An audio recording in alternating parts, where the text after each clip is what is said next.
주 안에서 만나게 돼서 반갑습니다. 앞에 누군가가 서면 궁금하시죠? 도대체 저분은 어떤 분이실까? 또 담임 목사님이 오라고 했으니까 전혀 근거 없는 사람은 아닐 것 같고, 또 오늘은 또 선교신 예배인데 또 선교하고 무슨 관련이 있을까? 아주 궁금하신 그 눈빛이 역력합니다. 저는 옆에 우리 노원구의 중계동에 저희 교회가 있는데요. 여기는 요즘에 그 촛불 시위로 가득하다면 사람들이, 저희 중계동은 밤 9시, 10시만 되면 학원들 그 부모들이 픽업하느라고 아주 밤 9시, 10시만 되면 온통 교회 앞에가 그냥 꽉 막혀버립니다. 강북의 대치동이라고 하는 중계동인데 모르겠습니다. 참 개인적으로 저를 잠깐 소개를 하면, 저는 2002년부터 2013년까지 인도네시아 선교사로 사역을 했습니다. 어느 날 저희 원로 목사님이 계신데, 원로 목사님이 돌아가실 것 같은 위중한 병이 좀 심해지셔서 마지막 인사드리려고 급하게 여름옷을 챙겨 입고 작년 1월 28일 날 한국에 도착을 했습니다. 열심히 아산병원에 갔는데 우리 원로 목사님이 돌아가시기 바로 직전에 돌아가시려고 하시다가 유언을 하셨는데, 후임을 누구로 하면 좋겠습니까? 그 인도네시아에 있는 오연석 선교사를 후임으로 하세요 하고 유언을 하셨습니다. 저는 아무것도 모르고 한국에 와서 돌아가신다고 그래서 인사드리고 가려고 그랬다가 갑자기 담임 목사로 청빙을 받게 됐습니다. 놀라지도 않으시네요. 여러분, 이런 일은 쉽게 일어난 일이 아니에요. 그래서 갑자기 저는 담임 목사로 청빙을 받고 2주 만에 모든 공동회의를 끝내고 임시노회가 있어서 2주 안에 제 청빙 절차가 다 끝나버렸습니다. 그래서 작년 3월 21일 날, 그런데 희한하게 우리 원로 목사님 사셨어요. 장지까지 마련했거든요. 유언까지 다 하셨어요. 근데 살아나셨어요. 그리고 우리 원로 목사님이 3개월 정도에 딱 깨어나셨는데 중간중간에 다 얘기를 하셨어요. 후임은 인도네시아에 있는 오인석 선교사를 해라. 딱 깨어났는데 입원한 날과 태어난 날밖에 기억이 안 나시는 거예요. 하나도 기억을 못 하세요. 그 유언한 것도 기억을 못 하세요. 증인 없었으면 저는 큰일 날 뻔했습니다. 병원에 드라마에 보면 환자들이 갑자기 과거가 생각 안 나는 게, 저는 그때 이해를 했어요. 그럴 수도 있겠구나. 그래서 저는 작년 1월 달에 들어와서 지금까지 이제 2년 됐습니다. 한국의 담임 목사로. 어떻게 보면 저와 같은 케이스가 확률로 따져보면 한 1%가 될까 하는 그런 희박한, 굉장히 희한한 케이스를 여러분들이 지금 듣고 계신 겁니다. 저희 교회는 우리 옥인교회에 비해서는 한참 작지만, 제가 인도네시아 파송을 받았었고, 또 미얀마에 한 가정이 있고, 또 인도에 선교사님을 파송을 했습니다. 옥인교회가 한 가정 파송 선교사라고 그러니까 제가 볼 때는 좀 너무 작은 것 같아요. 좀 옥인교회 정도면 좀 더 많은 선교사님들을 파송해야 되지 않겠나 하는 개인적인 어떤 바람이 있습니다.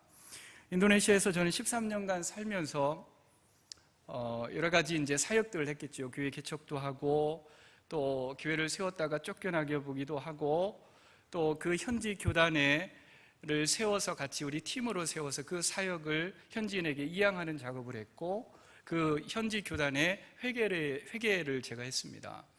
그리고 마지막으로 이제 다 이양을 하고 더 시골로 들어가서 저는 학교를 세웠습니다.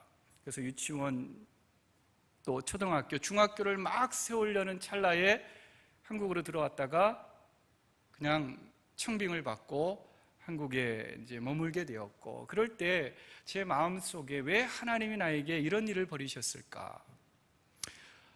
누구에게 가서도 저의 과거의 이야기를 하면 참 희한한 케이스다.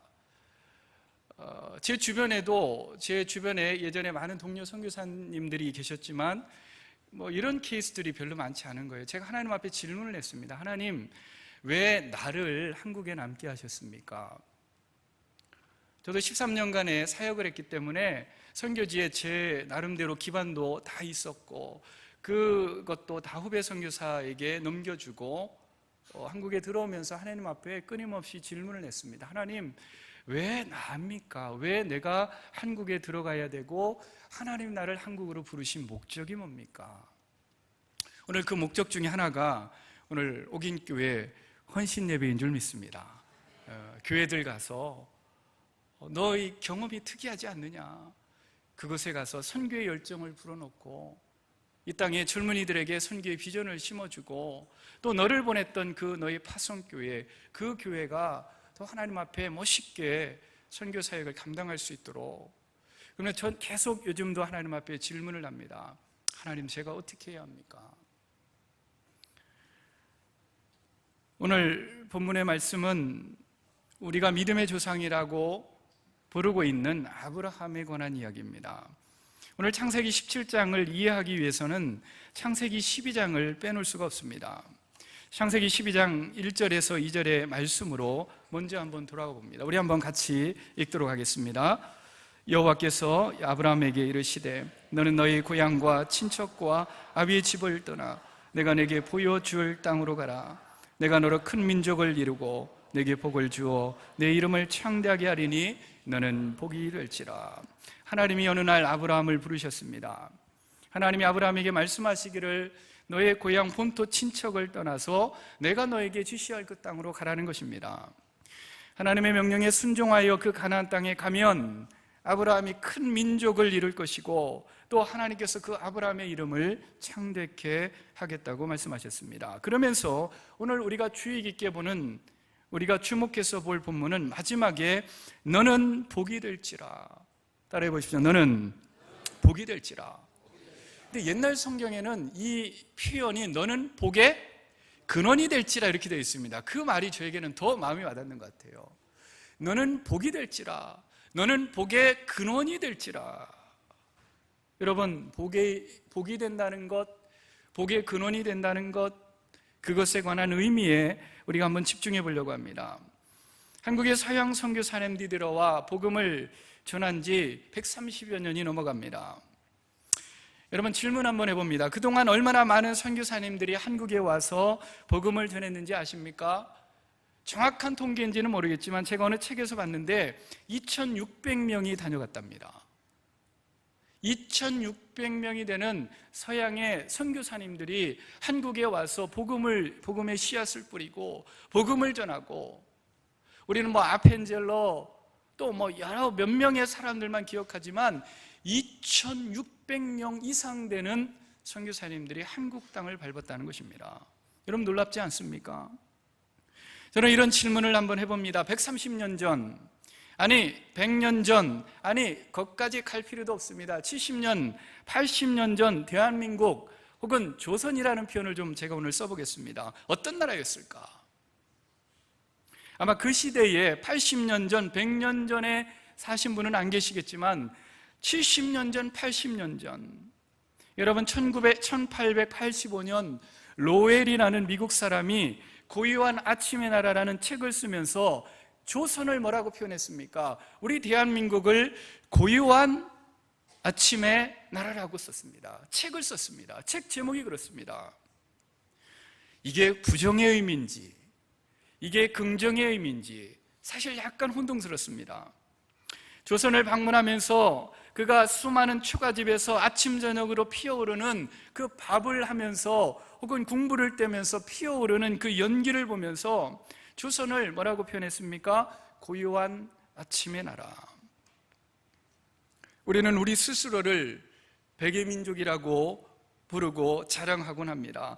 착하고 순한, 깨끗하고 정의 넘치는 조선, 동방예의지국 조선이라는 표현을 우리는 쓰고 있습니다. 하지만 여러분, 우리가 다른 시각으로 80년 전, 100년 전, 130년 전에 대한민국을 한번 생각해 보자는 것입니다. 조선 땅을 한번 생각해 보자는 것입니다. 전혀 다른 이미지를 떠올려 보십시오. 찢어지게 가난했던 나라, 억압과 불평등이 존재했던 양반 중심의 사회, 수많은 사람들이 병에 걸려 치료받지 못해 죽어갔던 나라, 여성과 아이들은 무시당하는 무지한 나라. 만약에 그 시대에 우리가 태어났다면, 우리 청년들이 그 시대에 태어났다면, 저는 해주오씨 문양공파 27대 손입니다. 저희 집사람은 전주이씨 맨날 자랑해요. 자기는 왕족의 후손이래요. 저는 중국성이라고 중국에서 왔대요. 여러분, 100년 전에 여러분은 어떻게 살았을까 한번 생각해 보십시오. 청년 여러분들이 만약에 100년 전에 태어났다면 양반으로 태어났을까요? 천한 종으로 태어났을까요? 여러분 한번 그런 이미지를 한번 떠올려 보십시오. 그 대한민국, 그 조선의 하나님의 말씀에 순종하여 조선 땅에 복의 근원이 되고자 했던, 복이 되고자 했던 사람들이 있었다는 것입니다. 그들이 바로 우리가 이야기하는 선교사들입니다. 이들 선교사들에게 있어서 조선은 결코 환경적으로 보면 어떤 유익도 찾아볼 수 없는 아주 초라한 나라였습니다. 조선에 오기까지 수개월의 배를 타고 오는 긴 여정을 보내야 했습니다. 어디 그것뿐입니까? 조선에 도착하자마자 사랑하는 아내를 먼저 보내고, 사랑하는 남편을 먼저 보내고, 어린 자녀들을 먼 이국 땅에 하늘나라로 보내야 하는 아픔을 경험했다는 것입니다. 제가 인도네시아에 떠났을 때 2002년에 저희 큰아이가 6살이었고 둘째 아이가 5살이었습니다. 이제 큰아이는 올해 대학을 들어갔고 둘째는 고3이라 아직 데려오지 못했습니다. 그때 아이들을 데리고 다니면서 아이들이 아파할 때에 지금도 그러했을 텐데 100년 전 여러분 그 당시에 선교사들이 자녀들을 데리고 한국에 와서 오자마자 풍토병에 걸려 죽고 아버지가 죽자 그 아들이 아버지를 대신해서 다시 조선에 찾아오고, 여러분 존이라는 선교사가 있습니다. 이 존이라는 선교사는 그 엄청난 수개월에 걸쳐 배를 타고 들어와서 한국에서 딱 1개월 살고 죽었습니다. 이름도 몰라요. 아펜젤러 알지요? 언더우드 알지요? 존이라는 선교사 압니까? 왜? 한 달 살고 죽었어요. 그러면 한 달 살고 죽어갔던 그 선교사의 죽음은 개죽음입니까? 그 죽음을 과연 우리는 어떻게 이해해야 합니까? 조선 땅에 복이 되고자, 조선 땅에 복의 근원이 되고자 자신의 젊음과 생명을 바쳤던 선교사님들로 인하여 이 조선 땅은 변하기 시작합니다.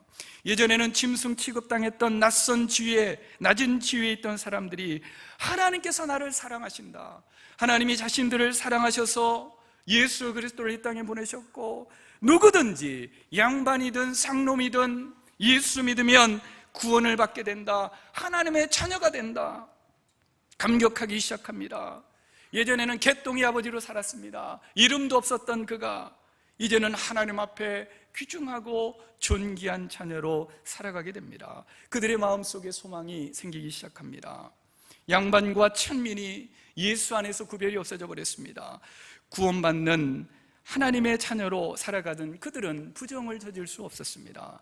교회를 세웠고 학교를 세웠고 병원을 세웠고 더 이상 이제는 이유도 모른 채 운명 탓을 하면서 죽어갈 필요도 없었습니다. 나라를 위해서 기도했고 가깝게는 제주도와 만주 땅에 또 받은 그 은혜에 감격하여 그 땅에 복이 되고자, 그 땅에 복의 근원이 되고자 그곳에 선교사를 보내기 시작했습니다. 여러분, 선교적인 열정은 대한민국 교회의 아주 중요한 자산입니다. 유산입니다. 제가 미국에 잠시 산 적이 있었습니다. 제가 미국에 가서 충격을 받았던 것은 미국에 가기 전에는 미국 선교사들의 그 헌신을 별로 그렇게 6개월 배를 타고 와서 이 정도 수준이었습니다. 그런데 100여 년 전에 미국과 조선을 한번 비교해 봤습니다. 여러분, 100여 년 전에 한국 땅을 밟았던 그 선교사님들 자신의 삶의 터전을 떠나 미지와 가나안의 나라 그 조선에 왔다는 것, 엄청난 대가를 치렀겠구나. 미국 사람들이 어떤 사람들인지 아십니까? 안전을 최고로 생각하는 사람들입니다. 그런데 조선 땅에 안전이 하나도 보장이 되어 있지 않는 겁니다.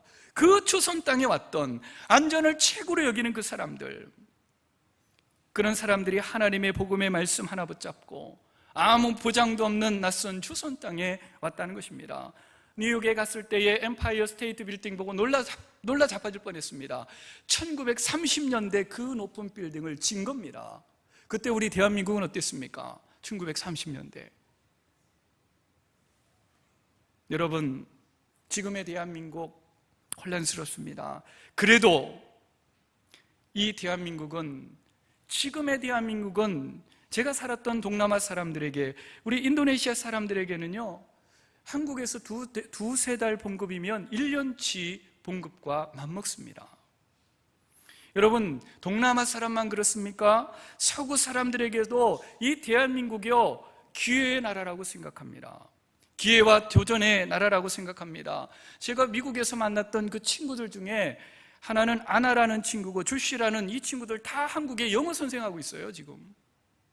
하나는 용인에서, 하나는 수지에서 얼굴 뽀얀한 미국 처녀가 와서 영어 선생하고 있어요. 한국을 그렇게 좋아합니다. 여러분, 100여 년 전에, 80여 년 전에 조선을 품고 가슴에 품은 그 순간부터 조선을 사랑하기로 시작했던 그들이 조선의 복이 되기를 원했고 복의 근원이 되기를 원했던 그들, 겪어야 할 불편과 고통은 하나님을 향한 영광과 특권으로 여기고 바로 땅끝 조선을 향했던 선교사들의 발걸음을 한번 생각해 보자는 것입니다. 그런데 오늘 이 말씀에 너는 복이 될지라, 이 어떤 영어 성격본에는 이렇게 번역이 되어 있습니다. 어려운 영어 아니니까 염려하지 마십시오.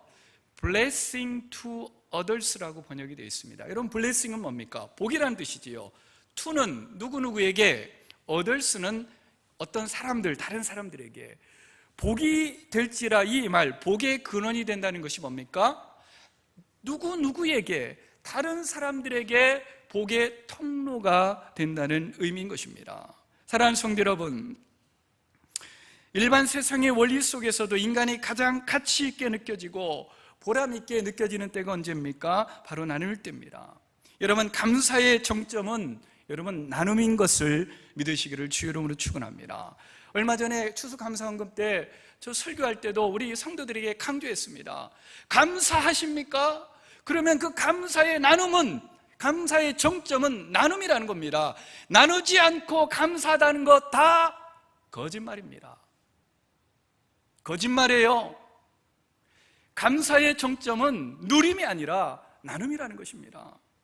여러분, 나눈다는 것은 크기와 양의 문제가 아닙니다. 의지의 문제요, 가치의 문제입니다.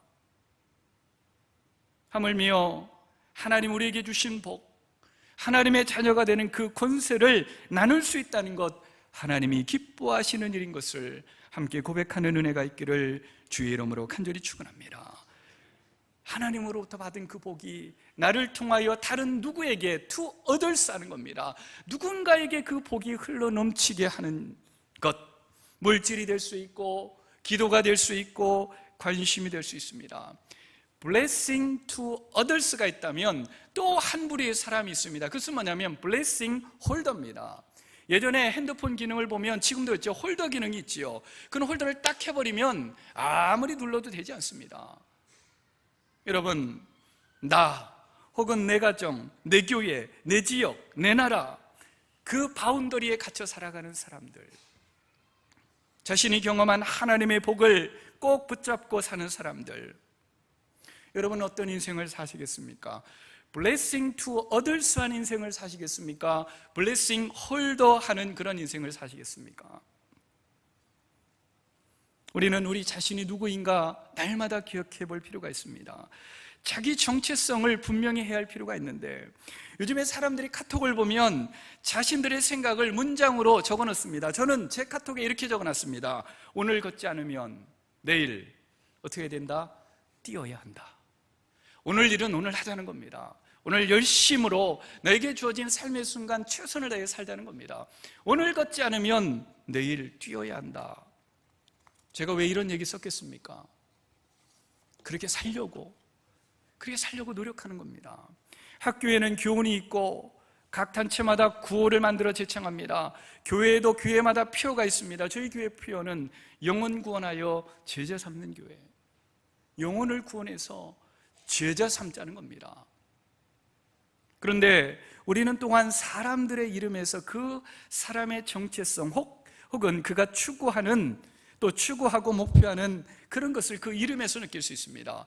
또 이름이라는 게 참 희한해요. 제가 아는 도남동 쪽에 성결교회 목사님인데 한 아무개 목사님인데요, 제자 훈련하면서 아주 유명한 목사님이세요. 근데 그 따님이 둘이 있는데 큰 딸은 한송이, 둘째는 한아름. 근데 그 첫째 딸은요, 이름처럼 한송이처럼 아주 캐릭해요. 바람만 불면 넘어질 것 같아요.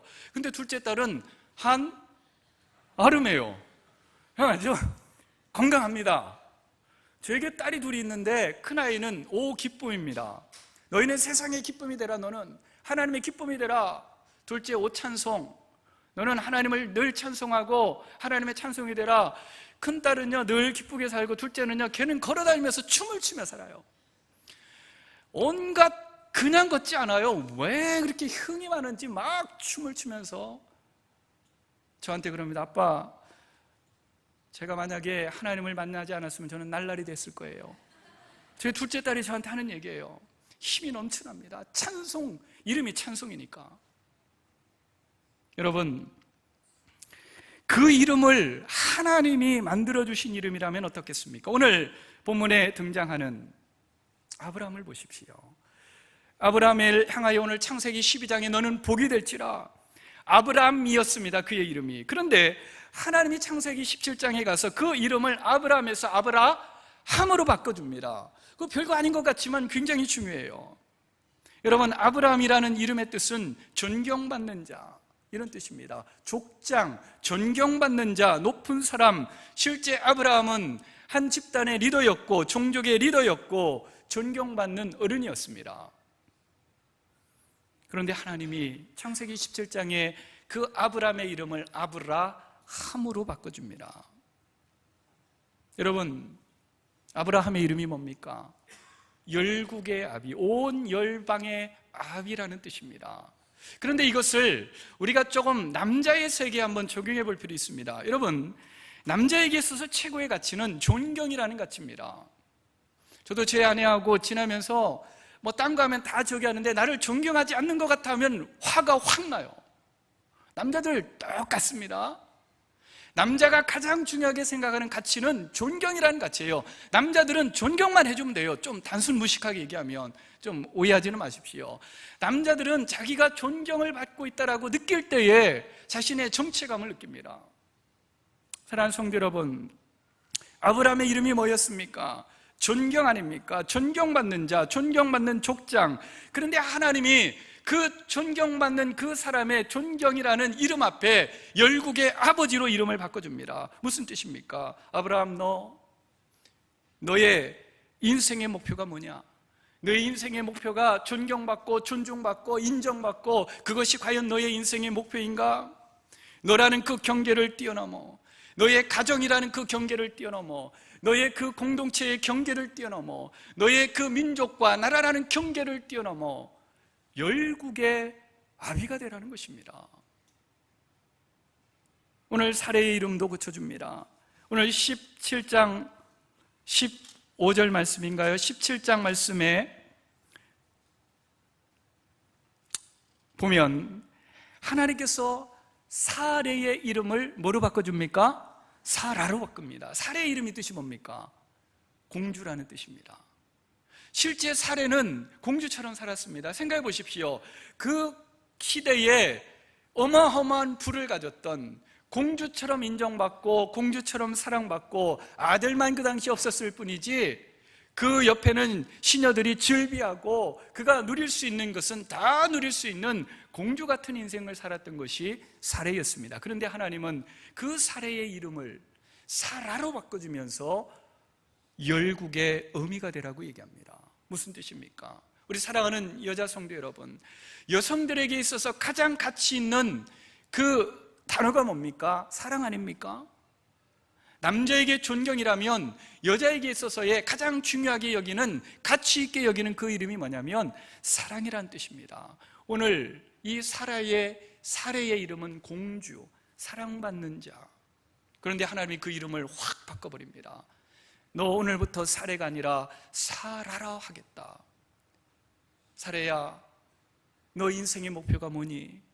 공주처럼 그냥 예쁜 드레스 하나 입고 2층에서 1층으로 긴 롱드레스 입고 내려오면서, 내려가면 시녀들이 쫙 깔려준 거 가지고 서빙 받고 먹고 마시고 얼굴 가꾸고, 그게 잘못됐다는 건 아니죠. 그게 우리의 과연 인생의 마지막 가치가 될 수 있느냐? 너라는 경계를 넘어서, 너의 가정이라는 경계를 넘어서, 너의 민족이라는 경계를 넘어서 열국의 어미로 살아라.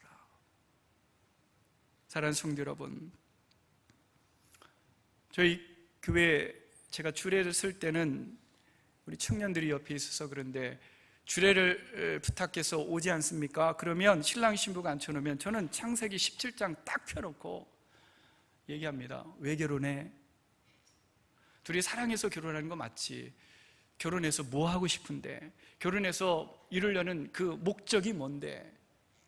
창세기 17장 딱 펴놓고, 니들끼리만 행복하려고 결혼하냐?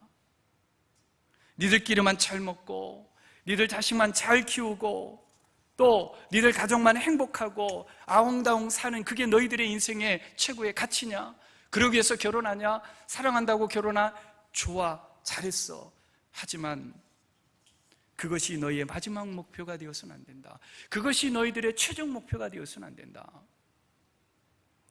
앞에 앉혀놓고 이야기합니다. 유치하게 살지 말아라. 너희가 너희의 가정이라는 울타리, 너희가 살고 있는 이 나라와 민족이라는 그 경계를 넘어서 온 열방의 아비와 어미가 될 생각이 있으면 내가 주례하고, 안 하면 안 해. 날짜 다 잡아놓고 일주일 남겨놓고 주례 안 한다고 협박을 합니다. 열국의 아비가 되라. 사랑하는 형제님, 열국의 아비가 되십시오. 우리 사랑하는 자매님, 열국의 어미가 되십시오. 그 가치를 부여잡고 정말 그 일에 쓰임받기를 원하는 인생을 산다면 하나님이 너희들의 인생을 복을 주실 것이다. 하나님이 너희들의 인생의 앞길을 선하게 인도해 주실 것이다. 계속해서 이렇게 했는데 그렇게 안 사는 사람들도 있어요. 보면 그때는 예 해놓고는 뒤돌아서서는 그냥 자기들끼리 그냥 아웅다웅 하면서, 그것도 예쁜 모습이지요. 하지만 사랑하는 우리 청년 여러분, 우리 사랑하는 성도 여러분, 저는 요즘에 저희는 새벽 기도를 매일 성경으로 하는데 전도서 말씀을 묵상합니다. 헛되고 헛되고 헛되도다. 사랑하는 성도 여러분, 세상의 헛된 그 가치, 세상의 그 헛된 영광, 그거 다 헛된 것입니다. 오늘 진정한 우리의 삶의 가치, 온 열방의 아비와 어미가 되어지는 그런 복된 옥인교회 성도들 되기를 주님의 이름으로 간절히 축원합니다. 하나님이 나를 온 열국의 아비와 어미로 부르셨다는 그 하나님의 부르심 앞에 아브라함의 영적 자손된 우리가 가슴이 뜨거워져야 합니다. 우리의 가슴이 뜨거워져야 해요. 하나님께서 아브라함과 사라를 열국의 아비와 어미로 부르신 것 같이 오늘 이 시대에 우리를 부르시고 계시는 그 하나님의 부르심에 흥분이 있어야 합니다. 어떻게 살아야 하지? 어떻게 사는 것이 옳은 것이지? 오늘 복이 될지라, 복의 근원이 될지라, 하나님께서 우리를 통하여 온 열방을 향한 축복의 통로로 삼으셔서 하나님의 그 놀라운 위대한 역사를, 구원의 역사를 이루가시는 그 하나님의 섭리와 은혜를 기억하며 오늘 이 시대에 아브라함의 영적 후손된 우리들이 그 하나님의 부르심 앞에 아름답게 응답할 수 있는 복된 성도들이 되기를 주님의 이름으로 간절히 축원합니다. 열국의 아비가 되십시오. 열국의 아비와 어미가 되려는 그 마음을 부여잡고 하나님 앞에 한번 헌신해 보십시오. 저는 오늘 옥인교회에 오면서 저는 처음 와봤습니다. 솔직히 예전에 우리 원로 목사님 IVF죠, 이사장 하실 때에 또 이런 멀리서 한번 뵌 적이 있었습니다. 또 우리 이윤호 목사님 또 멋있게 성실하게 목회하시면서 한번 와보고 싶었습니다. 개인적으로는 예전에 이곳에 있었던 정현철 목사님, 저하고 동기입니다. 그래서 저쪽에 호평동의 하나교회도 자주 가기도 하고 만나기도 합니다. 우리 사랑하는 우리 옥인교회 성도 여러분, 열국의 아비와 열국의 어미로 우리 사랑하는 청년 여러분, 나라는, 내 가정이라는, 내 민족이라는 그 경계와 그 바운드리를 넘어서 열국의 아비와 어미로 멋있게 쓰임받는 복된 우리 청년들, 모든 성도들 되기를 주의 이름으로 간절히 축원합니다. 기도하겠습니다. 하나님 아버지,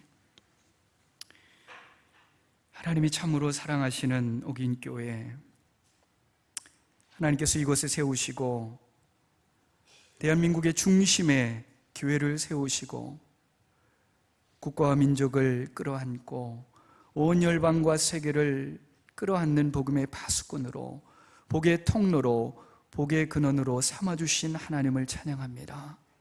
하나님, 나라는, 내 가정이라는, 내 교회라는, 내 지역사회라는, 내 나라와 민족이라는 그 경계를 뛰어넘어 오늘 아브라함을 아브라함으로 바꿔주시고 사례를 사라로 바꿔주신 것 같이 열국의 아비와 열국의 어미로 존귀하게 쓰임받는 아브라함의 영적인 후손들 되게 하여 주옵소서.